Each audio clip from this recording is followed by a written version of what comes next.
talk about on the topic a house is not a home. In this topic, the author misses his old school and friends. The author says that his first year at school was not pleasant.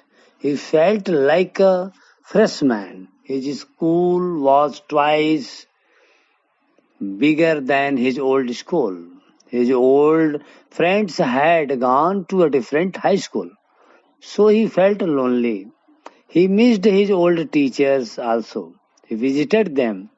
They advised him to take part in school activities. One Sunday afternoon, the author was sitting at home. He was doing homework. It was cold. Fire went on in the fireplace. He had his coat nearby. His mother stoked the fire. Suddenly he noticed smoke from the ceiling. It increased. They came in front of yard, but the fire had surrounded the place. It was spreading. His mother ran back into the house. The author ran to the neighbors to call the fire department.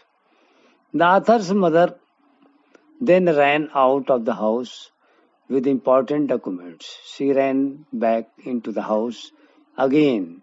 She wanted to get the pictures and letters of her husband.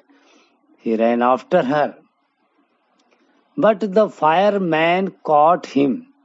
The author told him that his mother was inside. The fireman seated him, wrapped in a blanket, in the car.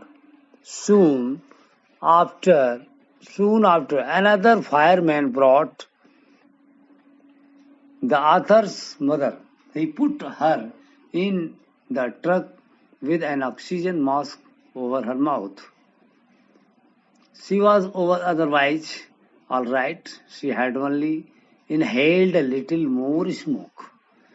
After 5 hours, the fire was finally put out. The house was completely burned down. It struck the author that he had not seen his cat.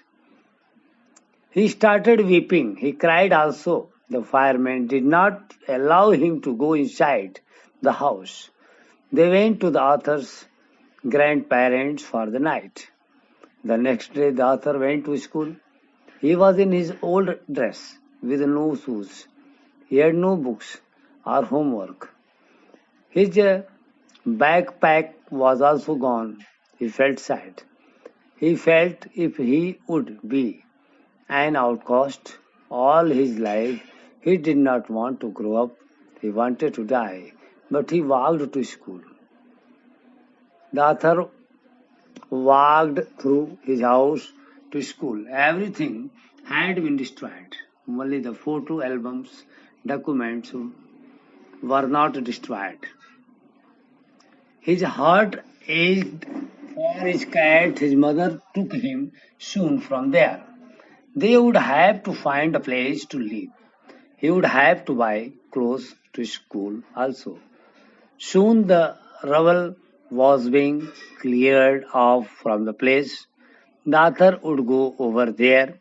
He kept thinking of his cat. He kept thinking how the cat would climb him and fall asleep into his pocket. Soon all came to know about the author's plight. People collected around him to take him to the Jainism. The author was surprised. Soon he knew it. The table inside had a collection of school things. These were notebooks, clothes, jeans, tops, suits. The author grew emotional. He felt great relief as people came to meet him. They were those who had not visited him earlier. He made many friends that day. A month later, the author was at his house. It was being rebuilt. His two friends from school visited him. The fire was responsible to open up all the wonderful people around him. He realized that his life was getting the same again. Soon a woman came to him. He had a cat with her. She asked the author if the cat was his. The author got the cat from her at once. The cat purred happily. The author's friends were hugging him. As for the cat, it had run away from the fire. That woman got it. She telephoned as the author's telephone number was written on its collar. The author sat with his friends. The cat curled up his lap.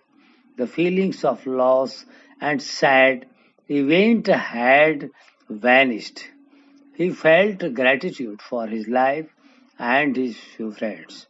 He also felt it for the kindness of a stranger and the purr of his cat.